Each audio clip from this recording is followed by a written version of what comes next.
Hey everyone, welcome back to the Nello Reads channel. Our first malicious compliance story of the day comes from Careful Confidence 88. Revenge is a dish best served burnt. So, I am a pretty petty person. I know it was rude, but I think it was justified. I was a chef at a very nice restaurant. One of the top things on our menu is the A5 Olive Wagyu. In non-geek terms, it's an $800 steak. I get an order for 4 of them at one table. I cook all 4 of them the way they should be, which is rare due to the nature of the steak, and I do that every time unless instructed otherwise. We use a special unit for cooking called a salamander. It cooks our steak at 900 degrees Fahrenheit, so we only put it in for 30 seconds per side. One of my waiters comes to me in tears saying that the table wanted to see me. So I go out, put my customer face on, and walk up to the table. Before I can even ask if there was a problem, some lady barks at me that it's raw. It's raw, Melissa! Yes, chef.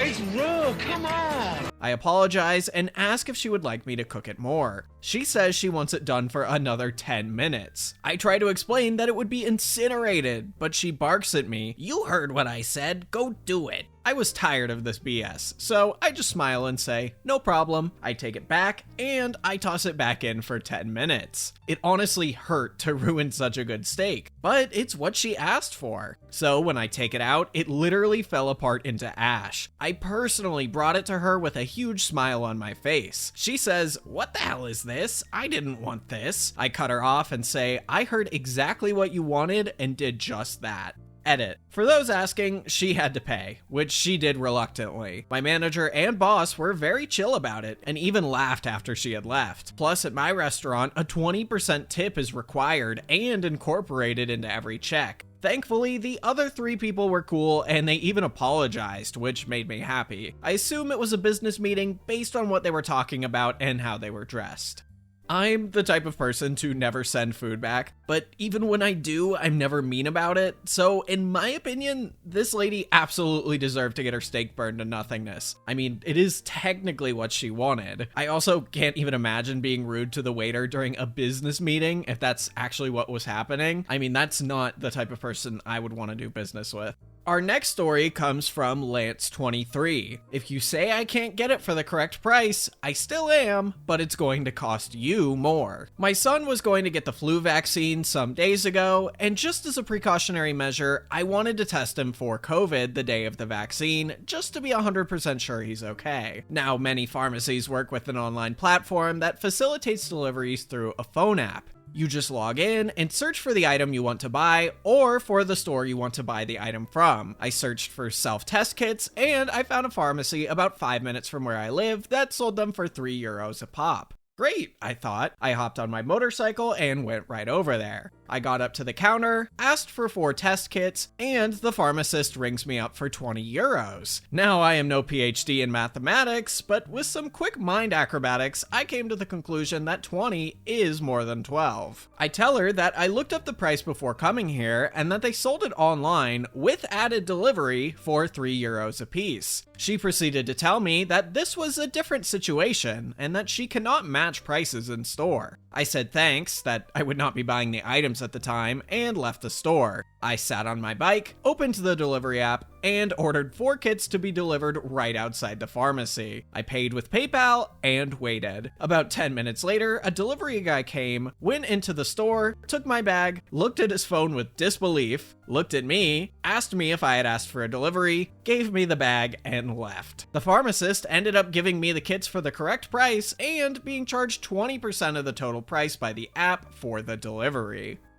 Honestly, that is a pretty big brain move. I bet that delivery guy is still pretty confused to this day about what happened there and why someone would just order something when they're right outside the store. Our third story comes from Ancient Educator 76. Sure, I'll take your order. After some recent drama, I found myself running the drive-thru at my old job. It's 12:48, 12 minutes before closing, and we have a few huge mobile orders to hand off, but we're closed to anyone driving up who wants to place a new order. Someone pulls up and I say we're closed. He argues about the time and about the cars in front of him, like that's a rule. If you drive in while another car is there, we have to take your order. That's not the case though. He's not nice about it, then finally says, with the surprise of someone who just thought of the greatest idea in the world, "Your sign says you close at 1, so you have to take my order." We also have a sign that says we reserve the right to refuse service to anyone, but whatever. Time for some malicious compliance. "Okay, sure, we'll take your order." He orders a Dave Stubble. "I'm sorry, sir, we don't have any big burgers right now. The grill is down for the night." He then orders a chili. "Our chili is tossed for the evening. Sorry." Audibly frustrated, he says, "Fine, I'll take a Frosty." "Sorry, sir, our Frosty machine is down for the night." He then relents, "What do you have?" We wait a minute to, quote, look around. We have chocolate chip cookies and soda.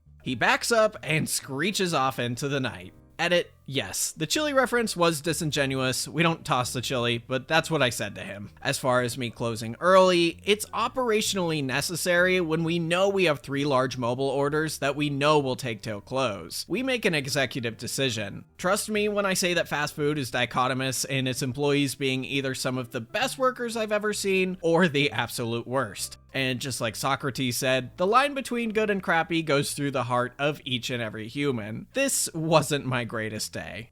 Not much to say about this one besides that I can't even imagine arguing with someone after they say the restaurant is closed. If it's closed, it's closed. I'm pretty sure no matter what you say, you're not going to talk them into opening it again. Our next story of the day is from Real Texas Jake. Bring down all the servers during the day? Why not? At the height of the subprime mortgage market, around 2007, when all it took to qualify for a home loan was that you were breathing, I reluctantly took a job with a mid-sized lender that had the headquarters in one state and a large office in another, where I was. We had very recently combined 2 local offices and moved into a shiny new building we had all to ourselves. In order to keep the servers up during a power outage, we had a massive battery backup array. They wanted these servers to remain powered for a minimum of 12 hours in case the power went out. We had 32 batteries daisy-chained together with 1 unit serving as the control unit. When we moved this massively heavy battery array from the old building to the new one, getting it all reconnected was one of my duties. I got them all stacked and connected and turned on. Before we had connected the servers, I made sure they were all aligned properly and at one point gave one a little bump to move it just a bit and the whole thing shut off. After double checking everything,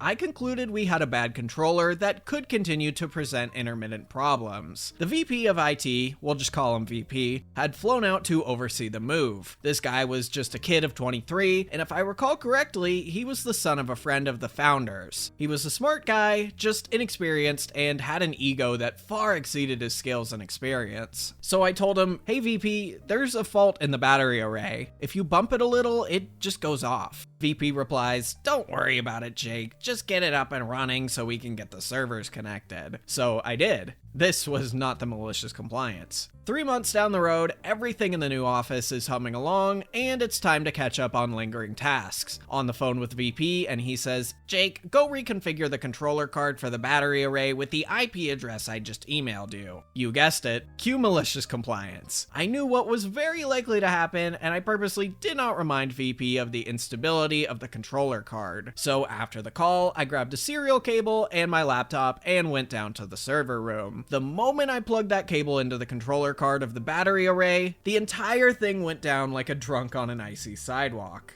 Normally, this wouldn't be a huge issue, but this was a mortgage company and it was early afternoon on the last day of the month. Interest rates had been locked and loans had to be closed. I powered the battery array back on, fired up the servers, collected my laptop, and walked out. As I came up the back stairs to the main office area, it was pandemonium. No one quite understood what had happened yet. The VP called me and asked what happened. I replied, "I only did what you told me to do." I went to reconfigure the controller card for the battery array and then reminded him that I had previously reported it as faulty. I, of course, got the blame for the whole debacle. Hundreds of loans didn't get closed that day. The predatory lender lost out on a lot of money, and I was about to get fired. When I got back to the tech room, I started copying all my files to a CD because I knew what was going to happen. I also had a talk with the VP of lending and explained what really happened. At the end of the workday, I was brought into the conference room by HR. The VP was on speakerphone. "Jake, this is all your your fault, and I'm afraid I'm going to have to let you go. I was stoic in my reply. No, this is your fault. I warned you before the controller was bad.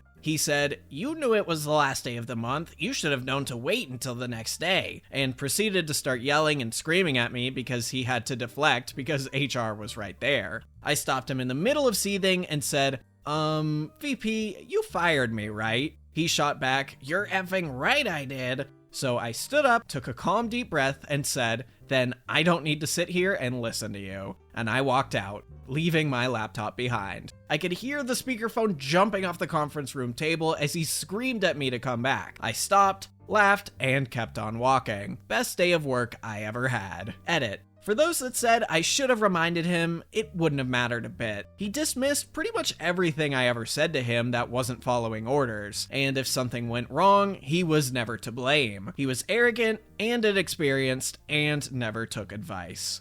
Until that edit, I was thinking, man, he should have just reminded him about the controller. Even now, I think if he did, he could have saved his job at least, maybe. But regardless, walking out of that phone call was beautiful, like a perfect mic drop moment. Good job, OP. Our next story comes from u/Nakorn.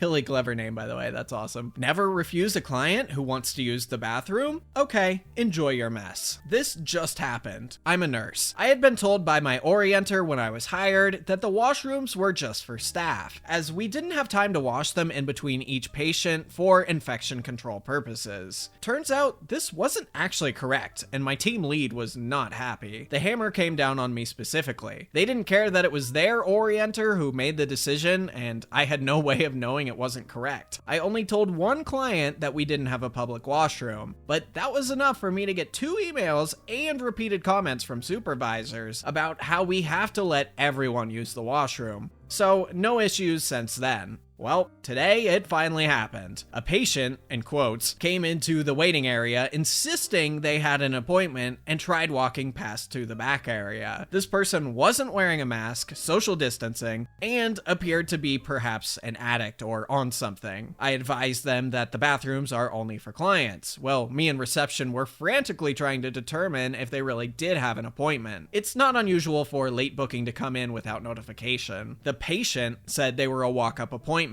which we just started doing a few days ago. So I go to bring them into a room, but they charge past me to the bathrooms claiming they had a medical condition and we had to let them use it, otherwise it was discrimination. Management told me that everyone can use the bathroom, so alright. I let them in. We can hear them opening the back of the toilet. Now the water is running. It's been 7 minutes. I go to the door, advise them they have to leave, it's been long enough to pee, and they tell me they're washing their hands. I wait 45 seconds and advise them even us nurses only wash our hands for 30 seconds. Patient tells me they have to put on their pants. I advise them I don't think they should have taken off their pants to go pee. Now they tell me they have to get their boots on. I advise them that usually people leave their pants and boots on to use the bathroom in a public facility. Security tells them to get out. They insist that they're just doing up their laces. Security says to exit the bathroom. Water splashes, more weird sounds. Patient gets mad about us wanting them to come out without their laces up.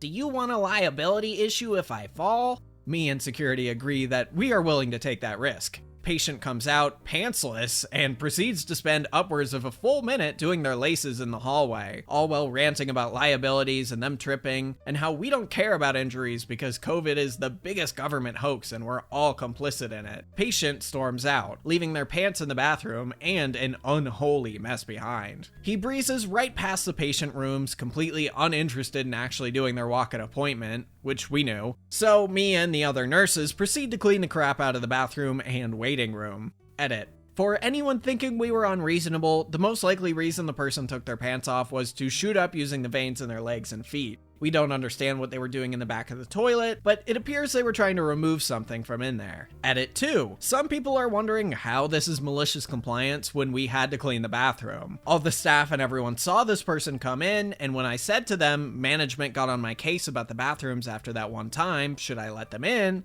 The unanimous vote was yes, because then I'm complying with management and I get to prove a point with the union and the higher ups. Also, what if our judgment was wrong and this person really did just have to use the bathroom? It was the right choice overall. We don't mind cleaning things as we handle worse in our day jobs. But by not refusing that person access, I did as I was told, and now there's a paper record after the incident, so I have something to back me up. Also, yep, maintenance had to come by and the person had been trying to remove something from the back of the toilet. A lot of people in the comments said it was to use for tying off, and that seems accurate, but I'm not a plumber.